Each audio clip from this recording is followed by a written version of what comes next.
काही MP आहेत, खासदार आहेत, मेंबर ऑफ पार्लमेंट, जे त्यांनी स्टेटमेंट दिलं की आता मी काय कुठल्या पक्षाचा नाही, पण त्यांचं स्टेटमेंट असं होतं की आम्हाला निधी कमी पडतो या 6 खासदारांचा, आणि आम्हाला निधी कमी पडतो आणि त्यासाठी आम्हाला जनतेला आम्ही काय उत्तर देणार जनतेला, आमच्याकडे निधीच नाही तर आम्ही कुठून त्या ठिकाणी कामं कसे करणार, असं त्यांचं म्हणणं होतं त्या ठिकाणी.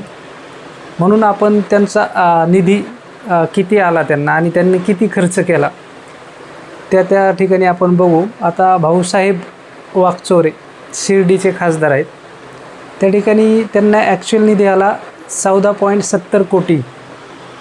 त्या ठिकाणी त्यांनी खर्च केला 71 लाख रुपये, शिल्लक होती 13.98 कोटी. बघा, याला लक्ष द्या की त्यांना जनतेची सेवा करायची खूप त्यांना जास्त पुळक आहे, त्यामुळे त्यांना निधी कमी पडत होता आणि त्यांनी त्यासाठी एक वेगळा गट तयार केला आणि पक्षांतर केलं.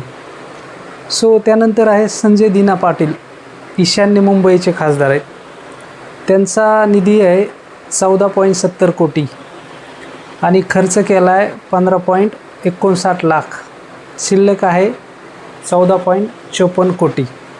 म्हणजे बघा, कोटीमध्ये शिल्लक बॅलन्स आहे त्यांची, आणि ह्यांना निधी कमी पडतो आहे, कामं करत नाहीत, फक्त ह्यांना फिरायला पाहिजे, ज्यांचे टॅक्सपेअरचा पैसा आणि पगारीच्या रूपामध्ये घेऊन लाखो रुपये उधळतात. कामाचे 12 वाजलेत. त्यानंतर आहे संजय जाधव, निधी आहे, परभणीचे खासदार आहेत, 14.70 कोटी, खर्च केला आहे 3.78 कोटी, बॅलन्स आहे 10.91 कोटी. सो त्यानंतर आहेत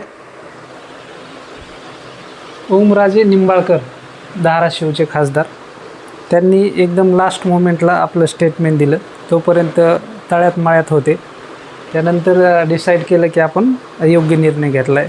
ते आता त्यांची राजकीय भूमिका असो, पण निधी अभावी आम्ही पक्षांतर करतो आहे जनतेसाठी, आमच्याकडे पैसा निधीच नाही तर आम्ही जनतेचे कामं कसे करणार, असं प्रत्येक खासदारांचं मत होतं. तर आपण निधी बघू. 18.47 कोटी रुपये निधी त्यांना दिला आणि खर्च केला आहे त्यांनी 1.97 कोटी आणि शिल्लक होईल 16.49 कोटी. सेम प्रत्येक खासदारांचं सेम तसंच आहे. नागेश पाटील आष्टीकर, हिंगोलीचे खासदार, 19.2 कोटी निधी आहे, खर्च आहे 5.2 कोटी, शिल्लक आहे 13.95 कोटी. संजय देशमुख, वाशिमचे खासदार, 18.60 कोटी निधी आहे, 1.41 कोटी खर्च केले आणि शिल्लक आहे 17.14 कोटी.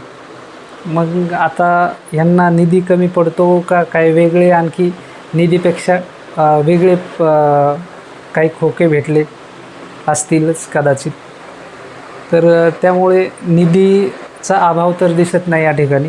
म्हणजे या ठिकाणी त्यांची नैतिकता चुकीची आहे. पक्ष बदलणे ही नैतिकता निधीची नाही आहे. वेगळे कारण असू शकतात, पण पक्षांतर बंदी, अँटी डिफेक्शन लॉ, त्या ठिकाणी योग्य निर्णय होईल. सुप्रीम कोर्टामध्ये ते जजमेंट अगोदरचं आहे पेंडिंग. त्यानंतर परत हे प्रकरण, जनतेच्या कामाचे सर्व 12 वाजलेत. खूप समस्या आहेत इंडियामध्ये. ते काम सोडून आता ह्या गोष्टीच्या मागे वेळ द्यायला लागेल. असो तर आपण